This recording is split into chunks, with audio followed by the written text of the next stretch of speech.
다 아시는 바지만 예수님 시대에 수많은 사람들이, 모든 이스라엘 백성들이 메시아가 오실 것을 기대하고 있습니다. 메시아가 오면 그들의 모든 면이 회복이 되고 이스라엘이 다시 서리라, 이렇게 생각을 하는데, 그 중에도 조금 다른 두 가지 파가 있습니다. 첫 번째는 메시아를 마치 알렉산더 대왕처럼, 시저처럼 생각을 합니다. 그러니까 그가 오면 그는 군사적인 능력도 있고 정치적인 재능도 있고 이렇게 해서 이스라엘도 순식간에 회복하고 모든 로마와 이방 군대를 물리치고 이스라엘로 세우리라. 이러한 메시아를 기다리는 사람들이 있습니다. 그 대표적인 예가 열심당원들, 셀롯인들이 바로 그런 사람들입니다. 또 다른 면은 좀 더 그 거룩함과 의에 중점을 두는 사람입니다. 정말 거룩하고 의로운 분으로서 메시아가 와서 이 세상의 모든 악을 제하여 버리리라. 꼭 정치적인 면 아니고 악을 제하여 버리리라.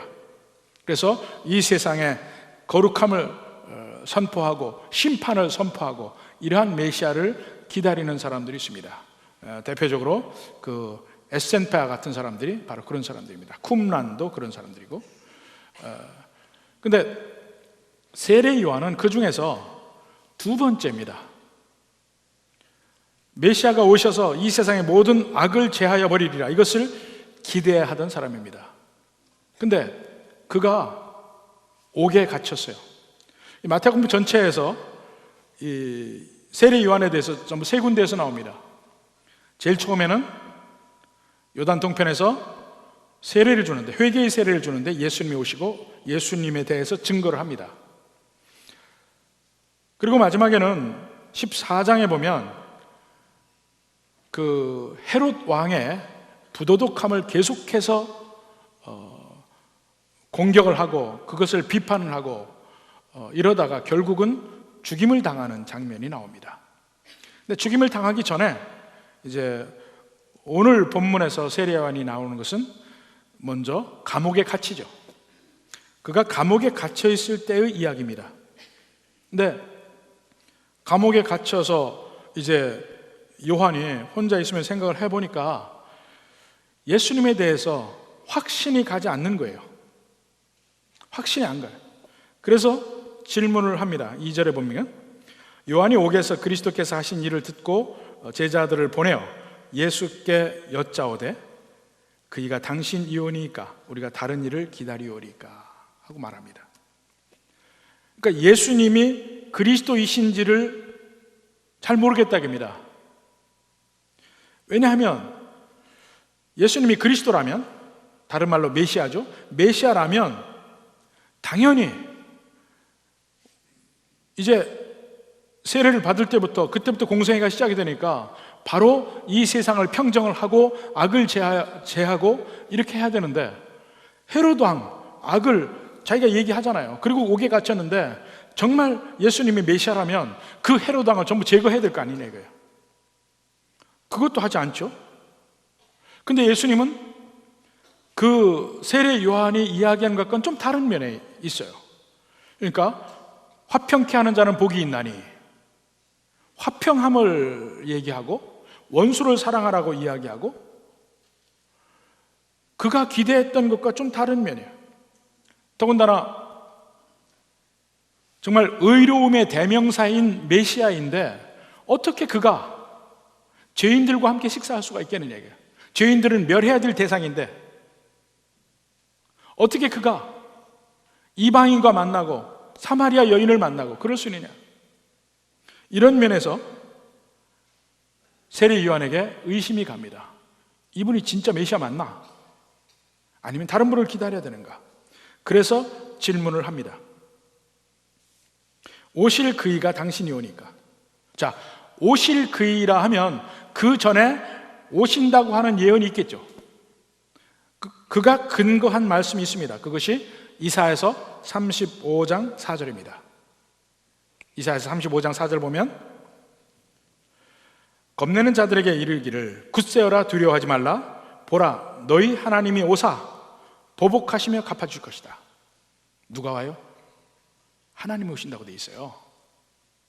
근데 하나님이 오사 너희를 구하시리라. 근데 그 앞에 하나님이 오사 보복하시며 갚아주실 것이라 그랬거든요. 보복하며 갚아줄 거라. 바로 이 메시아를 요한은 기다린 겁니다. 당신이 그분입니까? 아니면 또 다른 분을 기다려야 됩니까? 지금 갚아주고 악을 제하해야 되는데 그걸 안 하니까 아닙니까? 하고 묻는 거예요.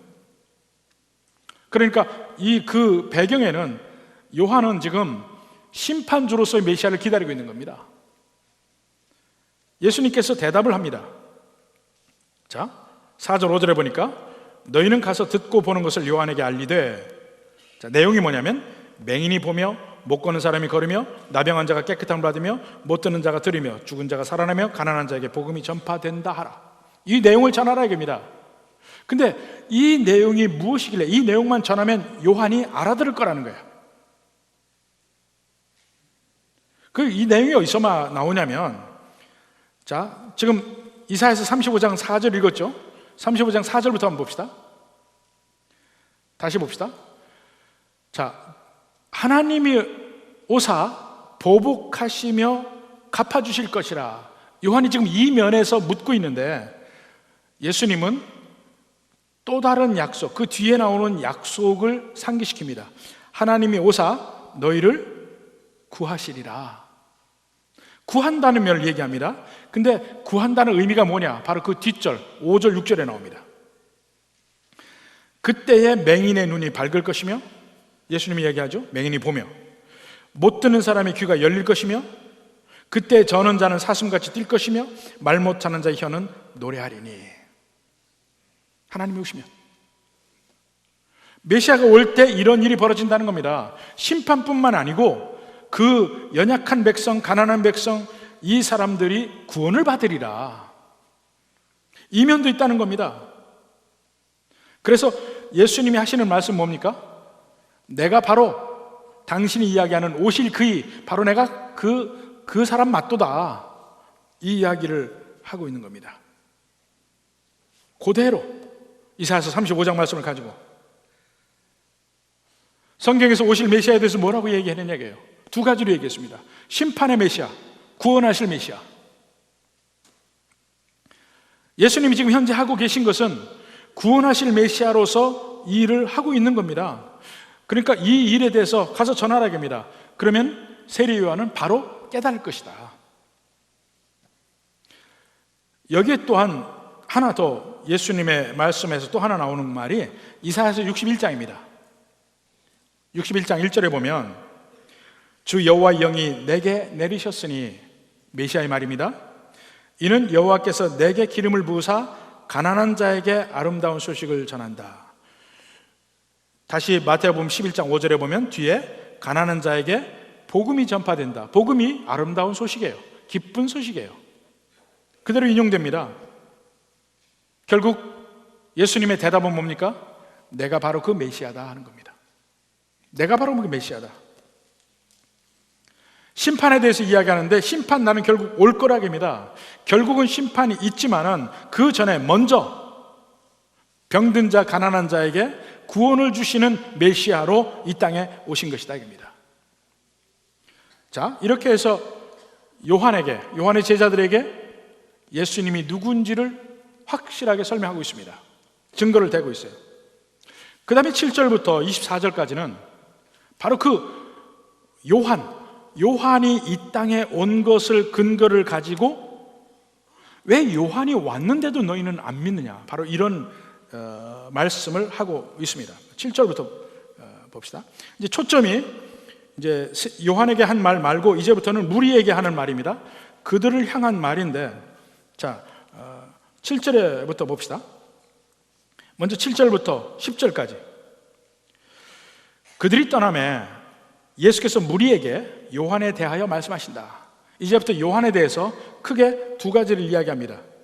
먼저 첫 번째는 7절부터 10절까지 내용이에요.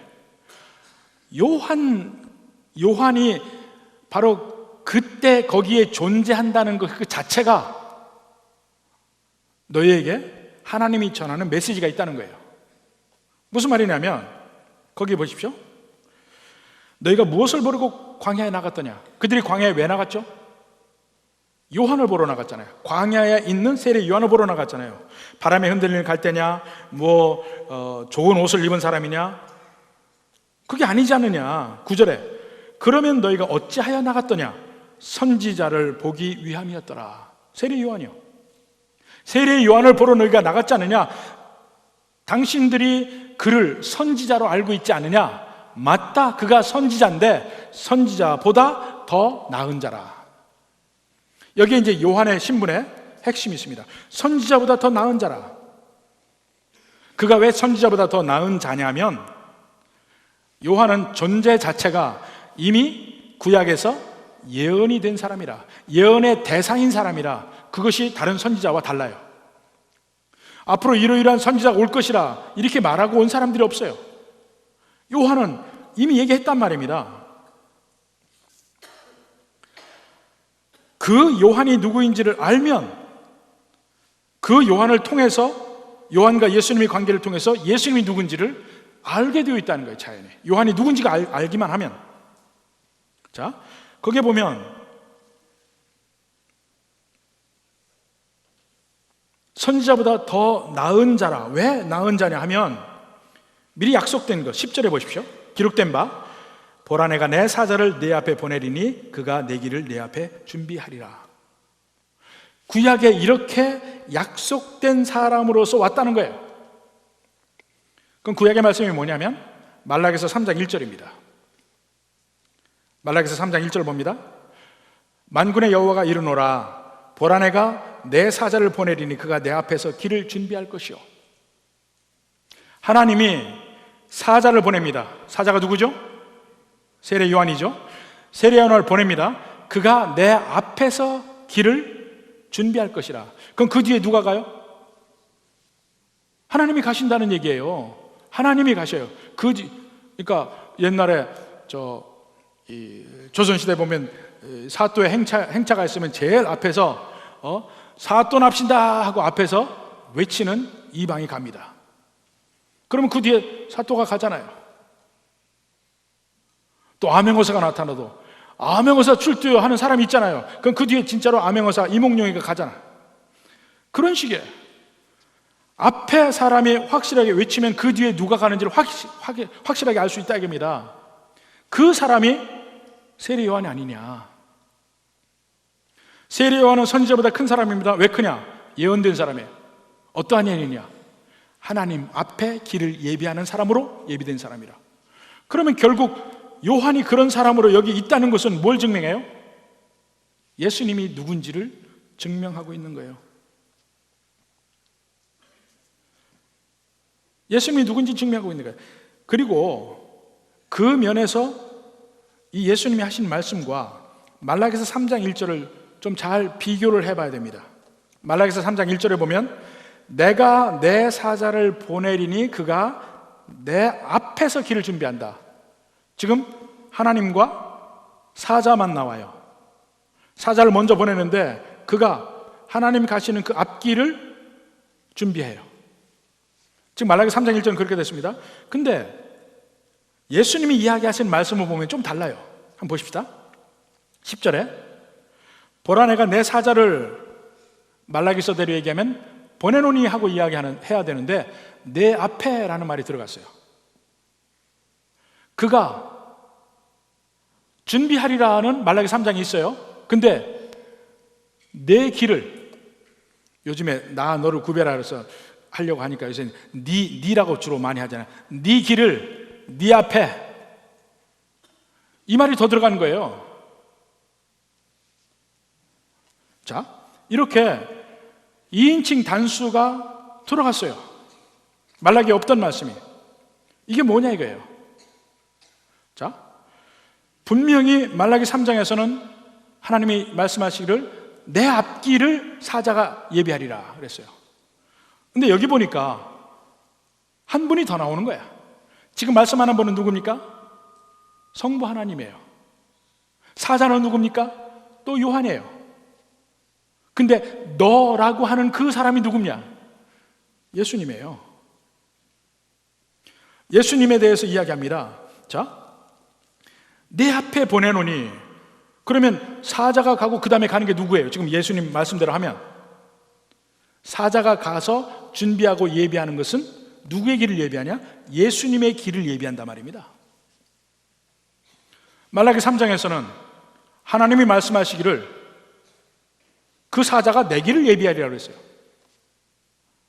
예수님이 하신 말씀은 성부 하나님이 말씀하시기를 그 사자가 너의 길을 예비하리라 그랬다는 거야.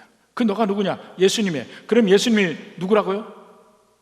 하나님이라고요. 지금 예수님은 예수님 스스로의 존재를 요한을 통해서 보여주고 있습니다. 요한을 당신들 보러 갔지 않냐? 그 요한이 누군지 아느냐 이거예요. 구약의 모든 선지자보다 큰 사람이라. 왜 크냐? 구약에 예언된 사람이에요. 말라기 3장에 그가 하는 일이 뭡니까? 뒤에 올 하나님의 길을 예비하는 사람이에요. 근데 그 뒤에 내가 왔지 않냐? 내가 누구냐? 지금 이 얘기를 하고 있는 겁니다.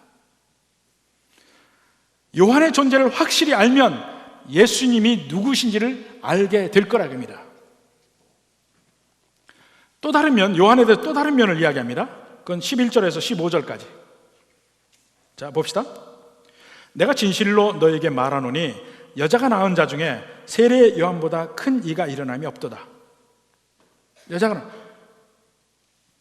세례 요한보다 큰 이가 없어요. 구약의 모든 선지자 중에서 지금 세례 요한은 구약의 가장 마지막 선지자고 가장 큰 선지자입니다. 왜 가장 큰 선지자냐면 구약의 선지자 일이 뭡니까? 구약의 선지자들은 앞의 일을 예견합니다. 미리 얘기를 해요. 구약 성경 전체를 거쳐서 선지자들이 썼는데 그 선지자들이 한 일이 뭐냐? 앞으로 구원자가 오실 것을 얘기합니다. 앞으로 오실 예수님에 대해서 전부 증거하고 있습니다. 히브리서 1장 1절에서 3절까지 보십시오. 모든 선지자 일이 뭐예요? 예수님을 증거하는 일이에요. 근데 그 선지자들의 모든 일 중에서 세례 요한이 하는 일이 뭐냐면 바로 예수님 바로 옆에서 이분이 그분이요 하는 일을 하는 거예요. 가장 직접적으로 가장 지근거리에서 예수님을 증거하고 있기 때문에 그가 선지자 중에 제일 큰 겁니다. 같은 일 중에 제일 가깝게 일을 하니까 그런 사람이라 이거예요.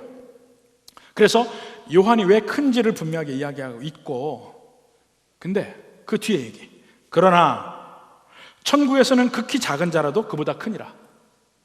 이게 무슨 얘기예요? 모든 선지자 중에 가장 큰 선지자지만 그의 있는 자리는 구시대라 이겁니다. 구약의 시대예요. 새로운 예수님이연 새 시대의 사람은 아니라는 겁니다. 그래서 거기에서 그의 사역의 한계점이 있어요. 천국에서는 극히 작은 자라도 그보다 크리라. 여기서 천국이라 하면 여러분 마태복음에서 천국이라고 나오는 것은 우리가 가야 될 우리의 고향, 돌아갈 곳, 그곳의 얘기가 아닙니다. 마가복음이나 누가복음에 보면 하나님의 나라라고 나와요. 그 하나님의 나라의 의미예요. 새로운 시대, 그러니까 예수님이 오셔서 이미 새로운 시대가 열렸습니다. 새로운 하나님의 나라에 들어가는 사람들이 있어요. 제자들을 포함해서. 그들은 구약에서 제일 큰 선지자인 세례 요한보다 새 시대의 사람, 지극히 작은 사람이 더 크다 이겁니다. 이걸 비교하고 있어요.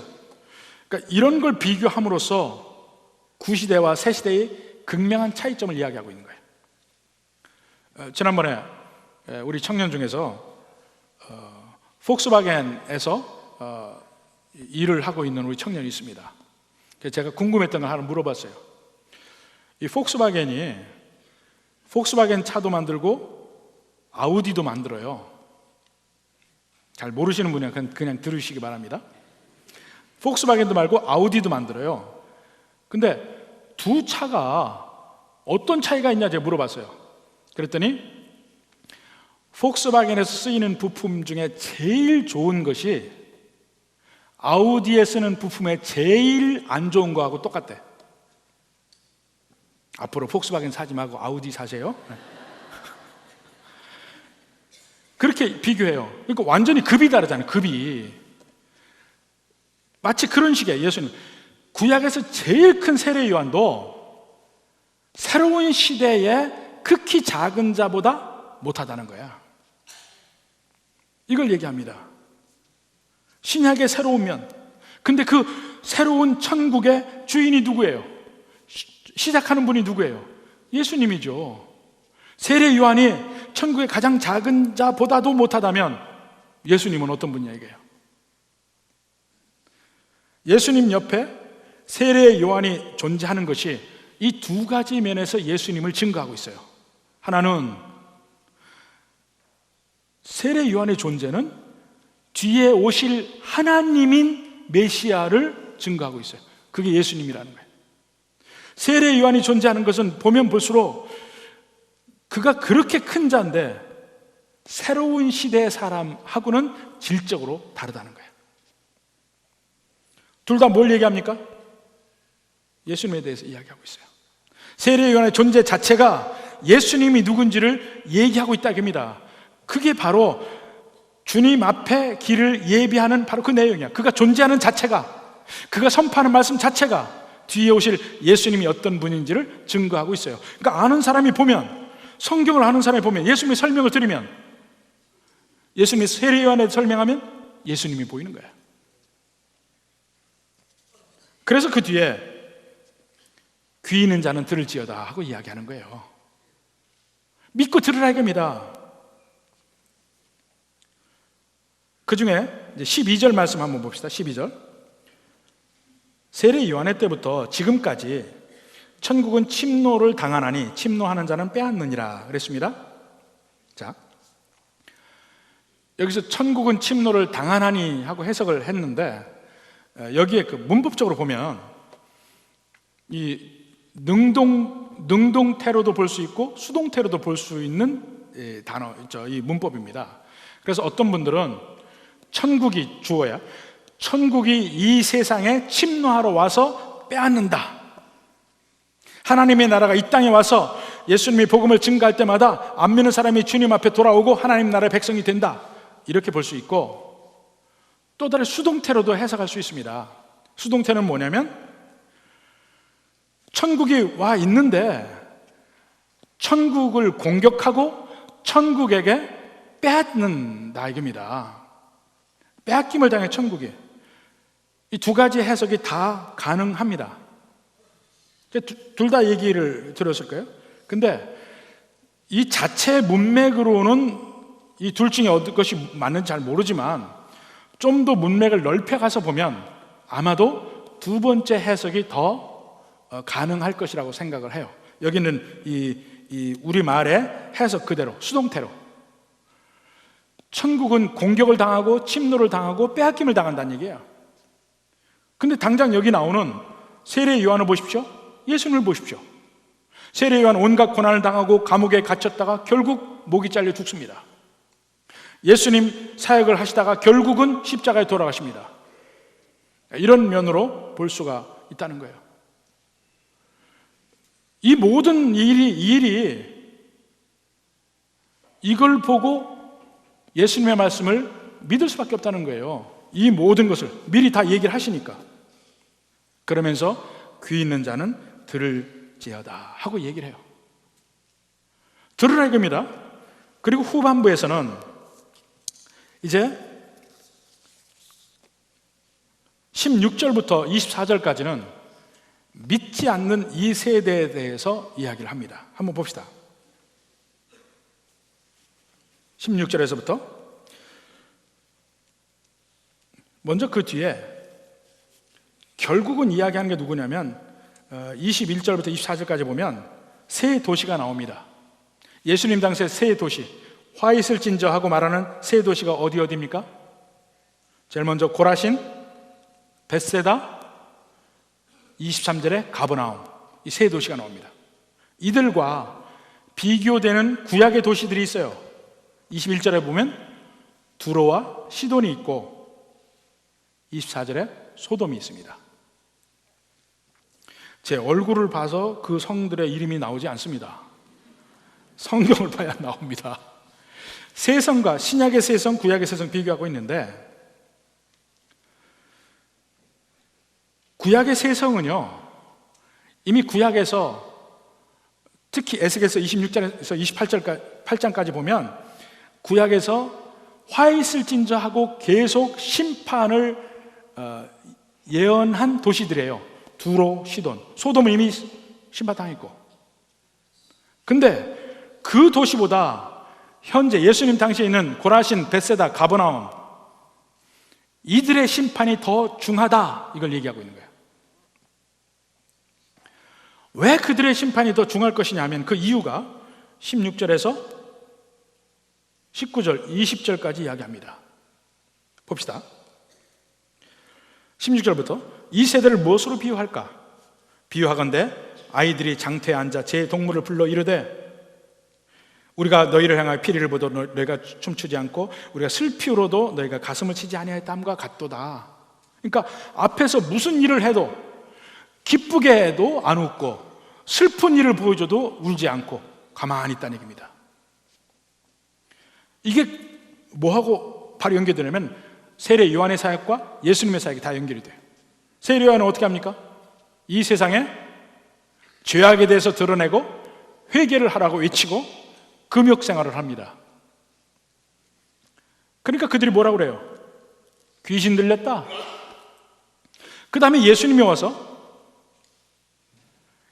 이제 기쁨의 소식을 증거합니다. 구원의 기쁨, 이 말씀을 증거하고 모든 사역에서도 그걸 기적으로 보여주고 있는데, 그러니까 그분은, 예수님과 제자들은 먹고 마시는 일이 많아, 식사가 많아요. 죄인들과도 함께 식사를 합니다. 그러니까 사람들이 뭘 하냐? 아, 그는 부도덕한 사람이라, 도덕적으로 문제다. 어찌 죄인들하고 함께 할 수 있는가? 양쪽을 이렇게 하면 공격, 저렇게 해도 공격하고 전혀 그들이 믿지 않는다 이겁니다.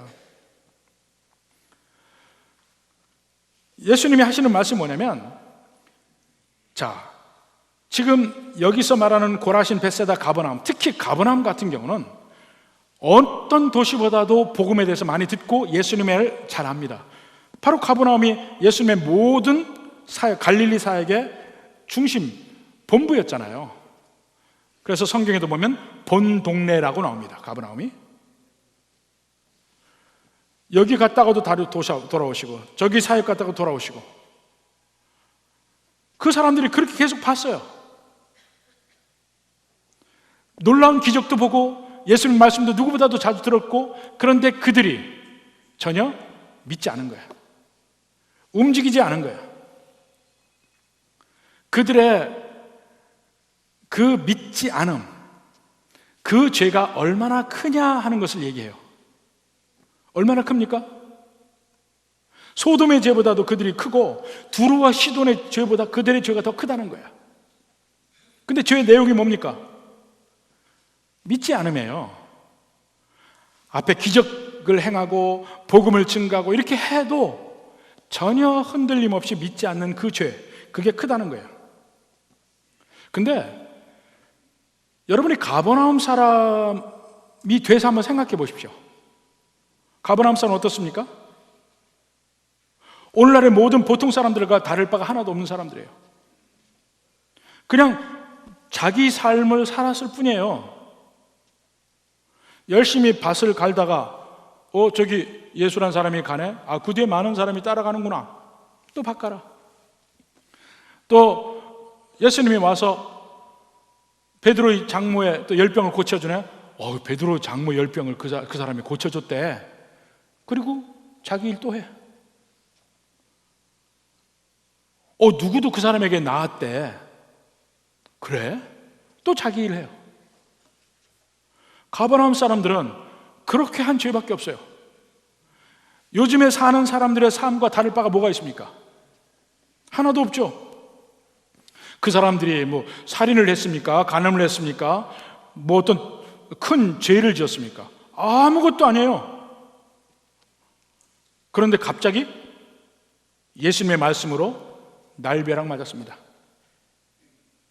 그들의 불신앙에 대해서 얘기하는 거예요. 그들이 그렇게 복음을 듣고 복음의 능력을 보고도 믿지 않는 그것이 얼마나 큰 죄인지 알라 이겁니다. 보통 우리가 죄에 대해서도 등급을 매깁니다. 법원에서도 그렇게 하잖아요. 제일 악한 데부터 약한 데까지 등급을 쭉 매겨요. 제일 악한 거는 역시 살인이지, 살인. 그보다 좀 못한 거는 뭐 간음이 될 수도 있고 사기가 될 수도 있고, 그보다 좀 못한 죄는 뭐래요? 속도 위반 뭐 이런 거. 그보다 더 약한 건 뭡니까? 밤에 라면 먹는 거. 그러니까 이게 잘못됨의 경중이 있잖아요. 근데 보통 심지어 믿는 사람조차도 믿지 않음의 잘못이 얼마나 큰지를 몰라요. 복음을 듣고 안 믿는 죄가 얼마나 큰지를 모른다 이겁니다. 예수님 지금 그걸 얘기하고 있어요. 예수님의 말씀을 듣고 복음을 듣고도 그 복음을 받아들이기를 거부하는 이 세상의 사람들, 그 죄가 얼마나 큰 죄 아니야 이게. 가버나움과 같은 죄, 고라신과 벳세다 같은 죄 이겁니다. 우리 눈을 돌려서 이 세상에서 기독교에 대해서 보는 관점, 미디어에서 보여주는 관점을 한번 봅시다. 예수님과는 정반대의 말을 이야기합니다. 우리는 세상에 대해서 예수님만이 생명의 길이라고 이야기해요. 예수님이 우리 구원의 문이라고 이야기를 합니다. 오직 예수님만 믿어야 구원받는다고 이야기합니다. 그럼 세상은 뭐라 합니까? 그렇게 편협된 말이 어디가 있냐? 응? 왜 다른 종교는 인정하지 않느냐? 불교 봐라, 이슬람 봐라, 힌두교 봐라, 전부 다른 종교 다 그러니까 불교가 아주 넓은 것 같아요. 포용력이 많은 것 같아. 우리는 세상 사람들 볼 때 쪼잔하게 보여. 꼭 예수님만 믿어야 된다고. 왜 이렇게 융통성이 없을까? 이렇게 생각해요. 그리고 뭐가 있으면 계속 예수 믿는 사람 들고 일어나잖아. 동성애 안 된다, 낙태도 안 된다.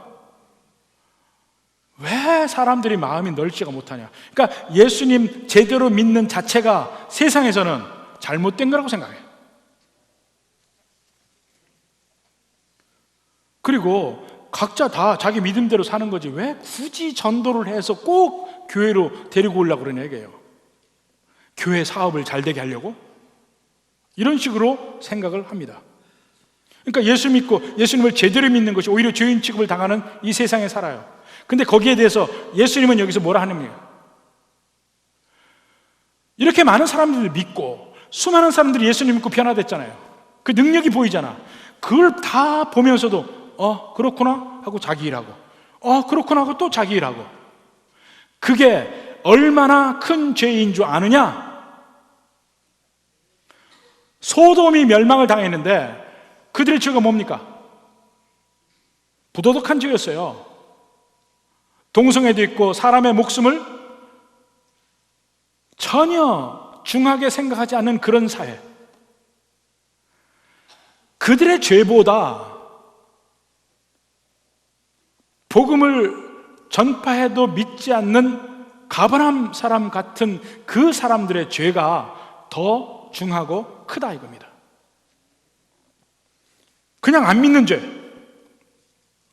여러분이 이 둘 중에 어떤 걸 믿습니까?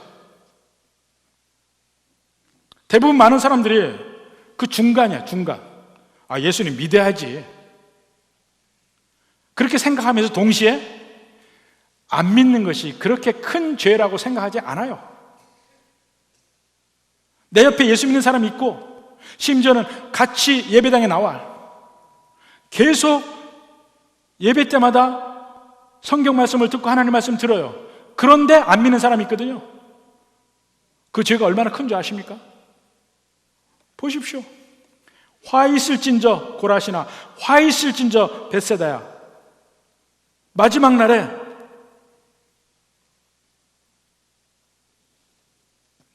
너희의 고통이 그들보다 더 심할 것이라, 너희의 심판이 더 중할 것이라 이야기하고 있습니다. 우리가 다시 한번 잘 생각해야 합니다. 무엇이 가장 큰 죄인지. 살인이 아니에요. 사기나 간음이 아니에요. 가장 큰 죄는 예수님을 믿지 않는 죄. 복음을 들어도 관심이 없는 죄. 그게 가버나움 사람들의 죄예요. 지금 한국을 돌아봅시다. 한국 사람 중에 예수님에 대해서 못 들어본 사람 누가 있겠어요? 한 사람도 없습니다. 전도 안 받아본 사람이 누가 있겠어요? 아마 한 사람도 없을 거예요. 마지막 이 세상이 멸망할 때 보면 저 아프리카나 티베트 사람보다 한국에 안 믿는 사람이 훨씬 더 큰 벌을 받을 겁니다. 가버나움 사람처럼. 우리 주변에 안 믿는 사람들이 훨씬 더 큰 벌을 받을 거라 이겁니다. 그리고 그들에게 제대로 복음을 증거하지 않는 여러분의 죄는 어떡하고요? 죽기 살기로 매달려서 그들에게 복음을 증거하지 않는 우리의 죄는 어떻게 하냐 이거예요. 그냥 안 믿는구나 이렇게 지나가면 안 됩니다. 이게 얼마나 큰 죄인지 지금 예수님 얘기하고 있어요. 이거 한번 생각해 보셨습니까? 가버나움의 죄. 많이 들었으면서도 그게 실제 우리 삶에 어떻게 연관이 되는지 모른다 이겁니다.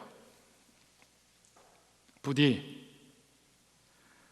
다시 한번 생각하십시오.